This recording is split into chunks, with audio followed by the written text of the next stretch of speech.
성서를 읽겠습니다. 다 같이 일어나셔서 하나님의 말씀을 듣겠습니다. 누가복음 3장 1절부터 6절까지 말씀입니다. 디베르 황제가 통치한 지 15해 제가 있습니다.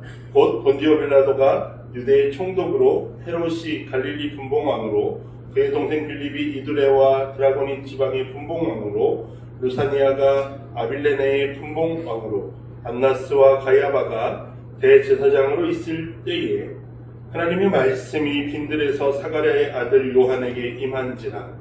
요한이 요단강 부근 각처에 와서 죄사함을 받게 하는 회개의 세례를 전파하니, 선지자 이사야의 책에 쓴 바 광야에서 외치는 자의 소리가 있어 이르되, 너희는 주의 길을 준비하라. 그의 오실 길을 곧게 하라. 모든 골짜기가 메워지고 모든 산과 작은 산이 낮아지고 굽은 것이 곧아지고 험한 길이 평탄하여질 것이요, 모든 육체가 하나님의 구원하심을 보리라 함과 같으니라.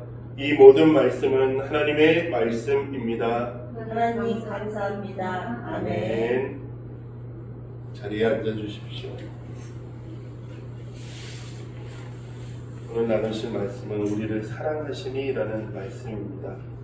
할렐루야. 아멘. 아멘. 평화의 왕으로 오신 주님을 찬양합니다. 아멘. 오늘도 예배 자리에 나오신 여러분 모두를 주님의 이름으로 축복합니다. 아멘. 대림절 두 번째 주일로 함께 예배하는데요, 우리에게 주님이 참 평화를 주시기 위해 오셨다는 사실을 기억하고 그 은혜에 감사하는 여러분들이 되기를 바랍니다. 아멘. 또한 주님을 기다리는 모든 이들에게 주님의 찾아오시는 역사가 있기를 주님의 이름으로 축복합니다. 아멘. 지난 시간 저희는 대림절을 맞아서 주님의 오심은 기다리는 것, 그것이 대림절의 핵심이다라는 말씀을 나누었습니다. 세상의 유혹이 우리에게 몰려올지라도 우리는 마음에 둔하여지지 않도록 깨어 기도해야 한다고 말씀드렸습니다. 주님을 기다리는 것은 또한 우리만의 기다림이 아니라 주님께서도 우리를 만나시기를 기다리고 계시다라는 사실, 주의 그 사랑이, 주님의 그 간절한 마음이 얼마나 큰지를 우리가 또한 이야기하였습니다. 주님을 만나는 그때에 우리가 주님 앞에 설 수 있는 은혜가 있기를 주님의 이름으로 축복합니다. 네. 오늘 본문은 세례 요한이라고 하는 인물이 사역을 시작하는 내용에서 본문이 시작되어집니다. 오늘 본문 그리고 다음 주 본문까지가 세례 요한에 관한 이야기를 나눌 텐데요, 이 세례 요한의 이야기를 통해서 오늘은 세례 요한이 무엇을 말하였나, 그래서 주님이 오신 이유가 무엇인가를 나누고요, 그리고 주님이 오신 그 때를 위해서 우리는 무엇을 해야 할까가 다음 주에 이제 세례 요한이 전하는 내용의 두 번째 내용일 것입니다. 세례 요한은요, 예수님의 사역에 있어서 중요한 인물로 평가되었습니다. 초대교회는요, 세례 요한이 얼마나 중요한지 모든 복음서 안에 다 등장하는 인물입니다. 그래서 마태복음에서는 그에 대해서 뭐라고 평가하냐면, 오리라 하신 엘리야가 곧 이 사람이다 라고 이야기하고 있고요, 마가복음에서는 요한의 입을 통해서 나보다 더 높으신 이가 나보다 더 뛰어나시니 능력 많으신 이가 내 뒤에 올 것이다 라고 표현하면서 이 요한이 예수님보다 앞서 온 자다라는 표현을 하고 있습니다. 또 요한에서는 그는 흥하여야 하겠고 나는 쇠하여야 하리라 라는 요한의 자세를 이야기하고 있습니다. 오늘 본문 누가복음에서는 우리가 앞서 읽었던 본문, 그리고 또 그 앞에 17절에 보시면 제가 지금 본문이 넘어왔는데, 그가 또 엘리야의 심령과 능력으로 주 앞에서 먼저 와서 아버지의 마음을 자식에게 거스르는 자를 의인의 슬기에 돌아오게 하고 주를 위하여 세운 백성을 준비하리라 라고 되어 있습니다. 이 17절이 누가 말한 거냐면 천사가 요한의 아버지 사가랴에게 전했던 이야기입니다. 세례 요한은요, 예수님처럼 태어날 것을 미리 고지받았던 사람이에요. 그래서 수태고지를 받았던 자입니다.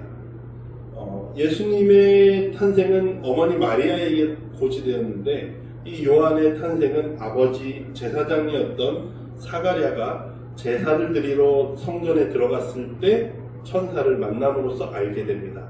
그리고 천사가 아버지 사가랴에게 이 이야기를 하는 겁니다. 엘리야의 심령과 능력으로 라는 이야기를 해요. 그래서 세례 요한은 예수님보다 앞에 오신 엘리야다라고 말합니다. 그런데 그가 엘리야다라고 표현되는 그 전통은 그 역사성이 담겨있는 말인데 그 말은 어디에서 등장하냐면 구약 성경의 맨 마지막이 오늘 읽었던 말라기 본문입니다.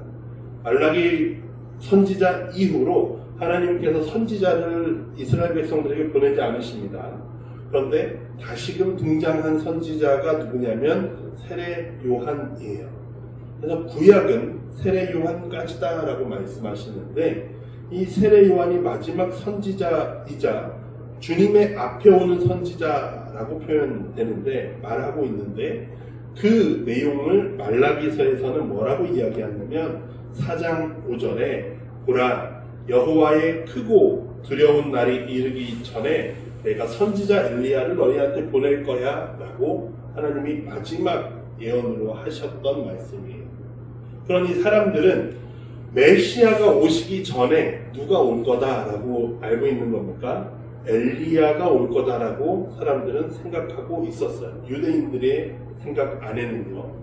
그래서 예수님보다 앞서오는 엘리야가 있는데 그 사람이 누구다라고 교회는 지금 해석하냐면 세례 요한이 그 일을 하였다라는 사실입니다. 이 말은요, 다른 말로 표현하면 예수님의 오심 자체는 하나님의 말씀을 이루는 약속의 성취다라는 거예요. 이루어졌다. 하나님의 약속이 이루어진 것이다 라는 표현입니다.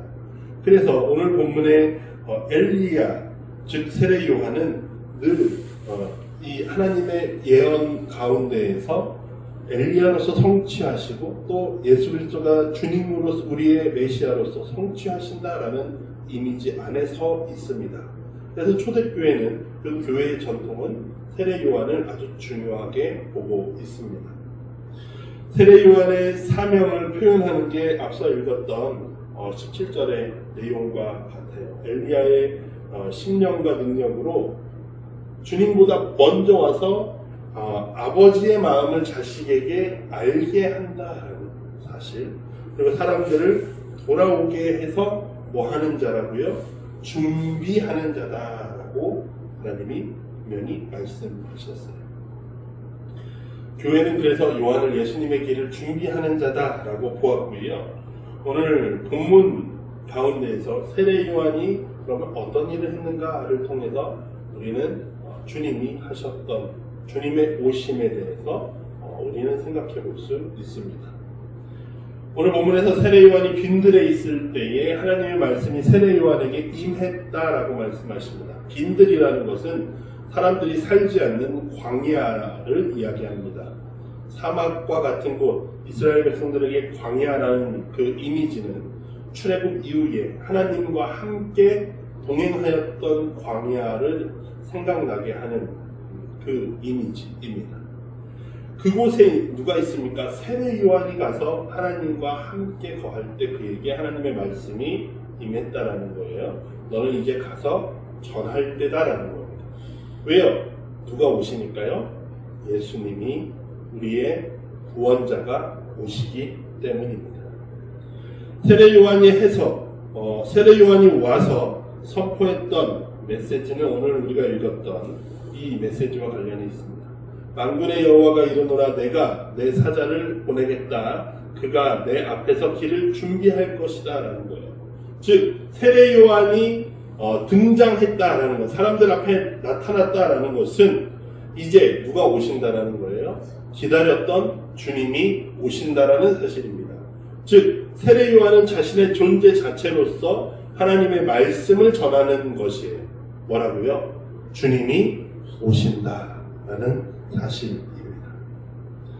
여러분, 세례 요한이 전하는 이 메시아가 오신다, 하나님이 이 땅에 임하신다라는 그 말은 우리가 생각해 볼 것이 왜 그분이 이 땅에 오셔야만 하는가, 그분이 왜 이 땅에 오셨는가에 대한 고민과 연결되어집니다. 그것을 오늘 본문 6절에서는 이사야 선지자의 말을 빌려서 이렇게 이야기하고 있습니다. 모든 육체가 하나님의 구원하심을 보리라 라는 거예요. 그분이 오셔서 무엇을 하시겠다라는 거예요. 하나님이 우리 가운데 오셔서 무엇을 행하시겠다라는 겁니까? 구원을 행하시겠다라는 것입니다. 그분의 구원하심이 어떠한 의미인지, 어떠한 방식인지를 말라기 성경에서 오늘 본문에서 이야기하고 있어요. 그가 임하시는 날을 누가 능히 당하며 그가 나타나는 때 누가 능히 서겠느냐. 그는 여기서부터가 중요합니다. 금을 연단하는 자의 불과 같이 표백하는 자의 잿물과 같을 것이다 라는 거예요. 금을 불에 넣고 또 이 옷감들을 이 표백제, 잿물 가운데에 깨끗하게 하얗게 씻는 것은 말씀드린 대로 불순물을 제거하고 묻었던 검댕이나 다른 이런 지저분한 것들을 씻으신다라는 이미지를 우리에게 말씀하십니다. 3절에 그가 연단하여 깨끗하게 하는 자와 같이 앉아서 말씀하고 계시죠. 레위 자손을 깨끗하게 하신다라는 거예요. 금과 은과 같이 그들을 연단할 것인데 그들이 공의로운 재물을 나 여호와에게 바칠 것이다 라는 겁니다. 잘 생각해 보십시오. 주님이 오셔서 깨끗하게 하신 금과 은을 가지고 이 금과 은이 무엇을 하게 된다고요? 하나님께 드려지게 된다라는 거예요. 주님이 오셔서 구원하는 자들은 누구입니까? 우리들을 구원하신다라는 사실이에요. 그분이 우리에게 오셔서 그러면 하셨던 일은 우리를 깨끗하게 하신다라는 겁니다. 무엇으로부터입니까? 죄로부터 깨끗하게 하신다라는 거예요. 그럼 깨끗하게 된 우리는 뭐와 같습니까? 금과 은과 같은 것들입니다. 이 귀한 우리를 누구에게 드린다고요? 하나님 앞에 내어 놓는다는 것입니다. 그 금과 은이 하나님께 받아지는 것, 그것이 무엇이에요? 예배라고 말할 수 있습니다. 하나님 앞에 드려지는 예배. 그래서 주님이 이 땅에 오셔서 우리를 거룩하게 하셨으면 거룩하게 된 우리가 해야 할 일이 무엇입니까? 하나님께 영광을 드리는 일이라는 사실입니다.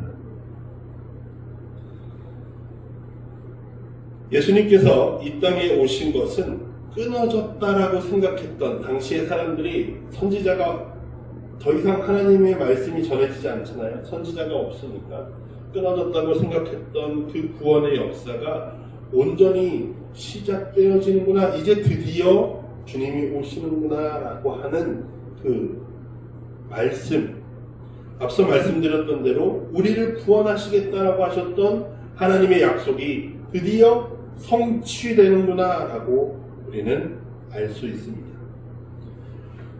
하나님은요, 약속을 지키시는 분입니다. 약속을 이루시는 분이에요. 그런데 우리를 구원하시겠다고 하신 그 약속 꼭 지켜야 하는가라는 질문을 해볼 수 있습니다. 왜냐하면 하나님 앞에서 이스라엘 백성들은 언제나 하나님 속 터지게 하는 일들만 하고 살았기 때문입니다. 우리의 입장에서 보면 아유, 저 답답한 녀석들 그냥 버리고 가야지 라고 할 만합니다. 그만큼 답답하게 하나님을 따르지 않는 사람들입니다. 그럼에도 하나님께서는 우리를 포기하지 않으셨습니다. 왜 포기하지 않으셨을까요? 왜 그 약속을 지키실 수밖에 없었는가 라는 거예요. 하나님은 우리와 하신 이 약속, 구원의 약속을 지키실 충분한 의지가 있으셨습니다. 그 의지를 다른 말로 표현하면 요한복음 3장 16절에 하나님께서 이렇게 말씀하십니다. 하나님이 세상을 이처럼 사랑하사 독생자를 주셨다. 예수님께서 이 땅에 왜 오셨다고요? 하나님이 우리를 사랑하셨기 때문입니다.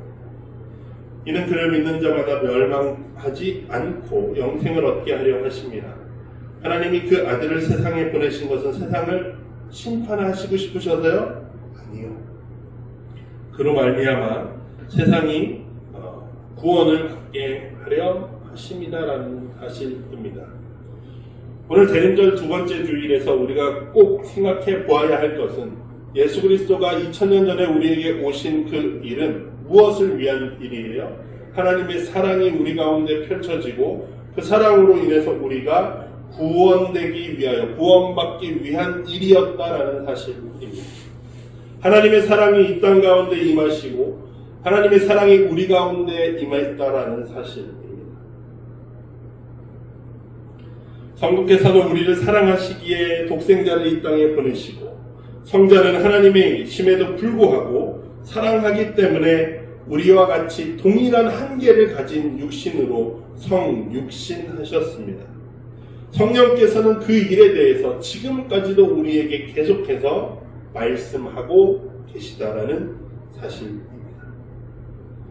하나님의 사랑이 우리의 구원을 이루었는데 그런데도 불구하고 우리는 오해하는 것들이 있습니다. 하나님이 우리만 사랑하신다는 오해입니다. 하나님은 우리만 사랑한다고 말씀하시지 않습니다. 방금 전에 오늘 본문에 읽었던 6절에서 하나님의 구원을 보게 하시는 것이 하나님의 백성만이 아니라 모든 육체라고 말씀하고 계십니다. 그리고 오늘 방금 읽었던 16절에도 하나님이 사랑하시는 대상이 교회만이 아니라 혹은 이스라엘 백성만이 아니라 세상을 이처럼 사랑하셨다라고 말씀하고 있습니다. 그 말은 하나님께서 구원받기 원하시는 이들이 우리만이 아니라 모든 이들에게 있다라는 사실입니다. 하나님의 구원은 모든 영혼을 향한 사랑입니다. 모두를 향해 열려있는 문이라는 거예요. 근데 우리는 자꾸만 문을 닫으려고 하고 있지는 않은가라는 거죠. 그 안에 들어가는 자가 하나님의 자녀가 됩니다. 그 문을 열고 들어가는 자, 열린 문에 들어가는 자. 우리도 그렇게 구원받은 것입니다. 하나님이 우리만을 사랑하시려고 하신 게 아니죠. 우리가 어떤 능력이 있거나 우리가 잘났거나 우리가 어떤 특별한 무언가가 있기 때문에 하나님이 선택하신 게 아니라는 거예요. 우리의 구원은 전적으로 하나님의 의지이고 하나님의 선택이며 하나님의 사랑이었다는 사실입니다. 우리는 우리 안에서 그 구원에 대해서 하나님의 사랑에 대해서 우리 스스로 우리의 한계에 하나님의 사랑을 가두고 있지는 않습니다. 그런 생각 가운데에 우리의 행동과 우리의 말과 우리의 삶이 그 좁아진 사랑으로 살아가고 있지는 않습니다. 사랑하는 성도 여러분, 예수님이 이 땅에 오신 것은 성부의 사랑이 우리 가운데 선포된 것입니다. 하나님이 너희를 사랑한다라는, 내가 너를 사랑해 라고 하신 그 말씀이 바로 예수 그리스도의 오심입니다. 하나님의 사랑이 우리 가운데 펼쳐졌고 우리는 그 사랑으로 인해 구원받았고 그 사랑으로 인해 깨끗해졌다라는 사실입니다. 그리고 그 깨끗해져가는 과정, 금과 은을 불에 그리고 하얗게 옷감을 표백하는 잿물 가운데 있는 것이 지금 우리의 현실이라는 것이죠. 그래서 깨끗해져가는 우리는 불순물을 제거해져가는 금과 은과 같은 여러분이 하나님께 예배하기를 기다리고 계신다는 것입니다. 하나님께 영광을 드리는 삶을 기대하고 계신다는 사실입니다. 무엇으로 가능합니까? 하나님의 사랑이 우리에게 사랑하게 하신다는 사실입니다. 하나님의 사랑이 우리를 부르시고 우리의 등을 이렇게 떠밀어주고 계십니다. 사랑의 자리로 나아가라고 말씀이시죠. 이 대림절에 예수님의 오심을 기억한다라는 것, 오신 예수님을 기억한다라는 사실은 하나님의 사랑이 우리에게 임했다라는 사실을 기억하고 또 그 사랑에 힘입어 사랑하며 살아가는 것, 그것이 대림절을 맞는 우리의 자세입니다. 세례 요한의 그 존재 자체가 주님이 오신다라는 것을 보여주었던 것처럼 교회의 존재 그 자체로 우리는 예수님이 우리 가운데 이 땅에 사랑으로 오셨다라는 사실을 보여주는 존재들이 되어야 합니다. 우리가 사랑을 행할 때 예수님의 오셨다라는 것을 전하는 것이고요. 또 우리가 사랑할 때에 오늘 읽었던 본문의 말씀처럼 주님이 오실 길을 준비하는 일이라는 사실입니다. 오늘 빌립보서 본문에서 바울이 빌립보 교회를 향한 사랑을 표현합니다. 바울에게 빌립보 교회는 바울이 유럽 지역으로 넘어가서 처음 세운 교회이기도 합니다. 마게도냐 지방으로 넘어가서 처음 그 목감장수 루디아와 함께해서 세웠던 교회가 빌립보 교회입니다. 바울의 첫 교회라고 생각할 수도 있죠. 유럽 지역에서. 그래서 바울의 애정이 많을 수도 있겠지만 어쨌거나 바울이 그 교회를 사랑하는 그 마음, 오늘 7절과 8절에 내가 너희 무리를 위하여 이와 같이 생각하는 것이 마땅하다. 이는 너희가 내 마음에 있고 나의 매임, 지금 바울이 빌립보 교회에 편지를 보낼 때 감옥에 갇혀 있을 때 나의 매임과 복음을 변명함과 확정함에 너희가 다 나와 함께 은혜에 참여한 자가 되리라. 빌립보 교회가 어려움에 처한 바울이 계속해서 도왔고 그의 선교를 계속 도왔다는 사실이죠. 내가 예수 그리스도의 심장으로 너희 무리를 얼마나 사모하는지 사랑하는지, 예수 그리스도의 심장으로라고까지 표현하고 있습니다. 너희를 얼마나 사랑하는지 누가 증인이에요? 하나님이 내 증인이시다라고 할 만큼 바울은 빌립보 교회를 향한 사랑을 표현하고 있습니다. 바울은 하나님의 사랑을 몰랐던 사람입니다. 그래서 예수 그리스도를 미워하였고 예수를 믿는 사람들을 죽였던 사람이죠. 그러나 그 사랑이 바울이 예수 그리스도를 만났을 때 깨달아졌습니다. 그래서 그는 주님께 받은 사랑을 계속 전하는 데에 힘을 썼던 사람이에요. 단순히 교회를 세우는 것, 단순히 예수 믿어라라고 말하는 것을 힘쓴 사람이 아니라 그 사랑을 표현하는 방법이 복음을 전하는 일이었습니다. 그는 계속해서 사랑했습니다. 복음을 전하는 이들이 뭔가 대단해서 계속해서 복음을 전했던 것 아닙니다.